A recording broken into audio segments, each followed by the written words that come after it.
Statesman Nation, here with Taylan Ybarra, one of our student coaches here for the football team. Taylan, appreciate you coming in for a little bit. You work with the defensive line as you were a player here on the D line.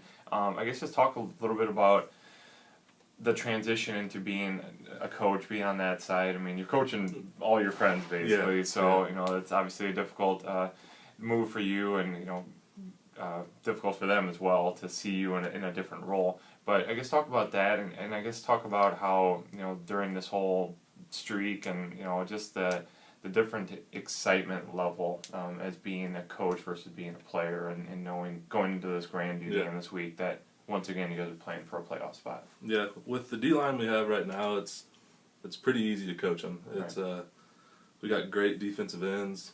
We have Hunter Berry, which is all set for. He's a beast in the middle, and then we also have Malik Young and AZ in the middle too. So those guys, they're all great. Yeah, and we have great young defensive ends, so it makes Coach Corcoran and I's job pretty easy working with those guys. But with me playing with all those guys, they kind of set behind me last year, and I had a pretty decent year last year, so it's kind of easy for me to come back and help coach those guys, because with the season we had when I was a senior, everything was pretty smooth for the most part. So transitioning from a player to a coach, it was pretty easy, and then it makes it a lot easier with the guys that we have too. Yeah, it helps when those guys played behind you. They're like, Taylan knows what he's talking about. He got it done on the field and everything. Again, the excitement level obviously is built week after week with this winning streak. Just kind of talk about it as a coach. Are you able to get as excited? Because yes, you're definitely part. It's all a family thing. You're all taking part of this and being a reason why there's a 7-game winning streak. But is it different as a coach, the excitement level, or is it just the same? Like you said, you're a family no matter what. Yeah, it is a family thing, but it's a lot harder for me right now being 1 year out. I definitely get caught up in the emotion of the streak going on and everything else. But with the coaches we have in our coaching staff, it makes it a lot easier too.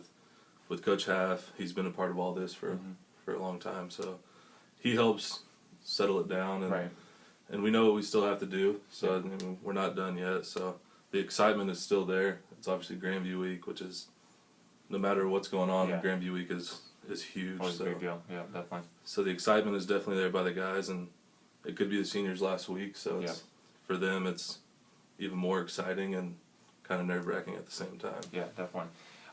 We'll get to Grandview in a second, but without, like you said, it's Grandview week. It's always going to be exciting, always fun to play your rival. So if you throw out records, it's still going to be an exciting game. But because of what you guys did last week, it is now, win or go home time. It's definitely, it's been a playoff game for about 7 weeks, to be honest here, but now it's literally basically a play-in game.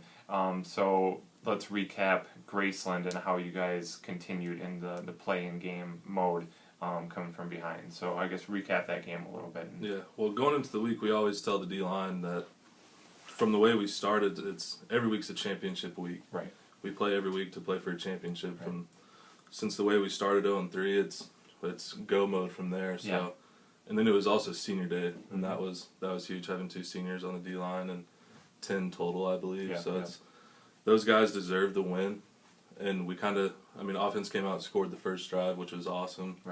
And then defense kind of came out a little iffy, and then we put some stuff together at halftime, and when it was time to go, we got the ball back for the offense, and the offense scored, and it was very exciting to be a part of that. I'm up in the box, so it's a little different, but it was that last drive was awesome to be a part of. It was just getting all of the pieces put together, and that's kind of been the situation this year. I've talked to Coach Half about that, saying it's kind of getting to the point of, you don't want to jinx anything, but it kind of does feel like a team of destiny type thing. You guys, in the past, maybe haven't won those close games, but it's come down the last few weeks, especially. Take out basically every game but Culver Stockton in league play has come down to only a few points. And some years we haven't picked up those 3-point victories or whatever, but this year it's happening. And I guess is that kind of a feeling going into especially after the Graceland game, that we've got something special going on here. We might not be the most talented team. We're obviously very young, still trying to figure ourselves out, but we're a team that knows how to win the close, big games. Yeah. I mean, so confidence is building week after week. Obviously. Yeah. It's back when I was playing, that usually went the other way against us. So I mean, it's finally good that it's going our way. Yeah. We obviously would like to win by 2-3 touchdowns every game, but definitely. It's nice to be a part of it, to actually go our way, and our guys deserve it. They've battled back from the way the season started, and it's good to see that it's going our way, and hopefully it continues to go our way. But we'd like to win by more than 3-4 every game, and get a good win under our belt, and try to get going into the playoffs. Definitely. Well, that transitions us into talking about Grandview, and this is a team that it doesn't matter at this point. You just want to win, but like you said, you'd love to win by more, especially against your rival. Oh, yeah. But Grandview is not going to be any cupcake. They are ranked in the top 10 perennially because they are just strong in all facets, and they're coming off, unfortunately for us, a very devastating loss to Benedictine. So they have to win as well. I think if they lose, they probably don't make the playoffs, and then they definitely don't even get a share of the conference title. So they're playing for a share and playoffs. We already have the share, but I'm sure you guys have watched a lot of tape, and they look pretty impressive, I'm sure. So I guess break down Grandview a little bit. I mean, they're good. They always have been good, and they probably will continue to be good. But they lost a great quarterback from last year. I'm pretty sure has been a starter for them for 4 years, an All-American. Yeah. Bolton was but they got another good one back, so he's pretty good, and they still have the same good running back that can make some big time plays for him. But for the defense wise, we want to stop the run. That's always what we want to do. We want to stop the run and be good in the pass. But we think if we can stop the run against those guys, that we'll put ourselves in a good spot to win the game. So definitely. But they're a good team overall. But I mean, we're hot going into this, and they're coming off a loss, but it'll always be a good game between us. So. Definitely.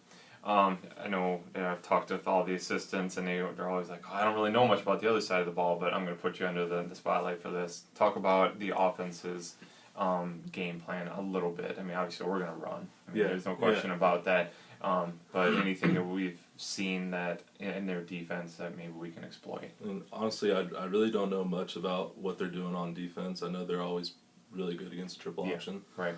But I'm sure Coach Half and all those guys have a good plan going into it.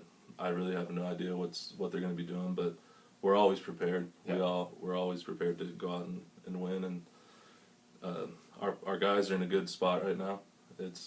We got Van in, we still got Eric Cooper back, so all those guys we're starting to click, and it's really fun to watch. So yeah, and the triple option is set up that anybody at any time can step up and have a big game, and that's what we've seen all year long. The fullbacks have had big games over 100. We've had our slot backs do that. Obviously, Van, since he's been back, has put up big numbers. So it's available there. Yeah. It's just finding that crease, that opening against probably a very disciplined defense, and hopefully it'll come down to somebody making a big play late in the game. And I think that's going to be the key. They're not a team that I think you're going to blow out by 40, but a team that can be beat. Obviously, that's been proven twice now already this year. So, all right, Taylan, appreciate you coming in for a little bit. Again, Taylan, all the statesmen will be over in Des Moines, noon start, Williams Stadium, for the season finale. Again, William Penn playing for a bid to make the NAI Football Championship Series, already with a share of the conference title, the North Division title, but looking for all of it. If you can't be in Williams Stadium on Saturday, definitely check them out on statesmanathletics.com. We'll have all of the links for the video, for stats, for audio, etc. So thanks again, Taylan, so much, and best of luck on Saturday. Thank you.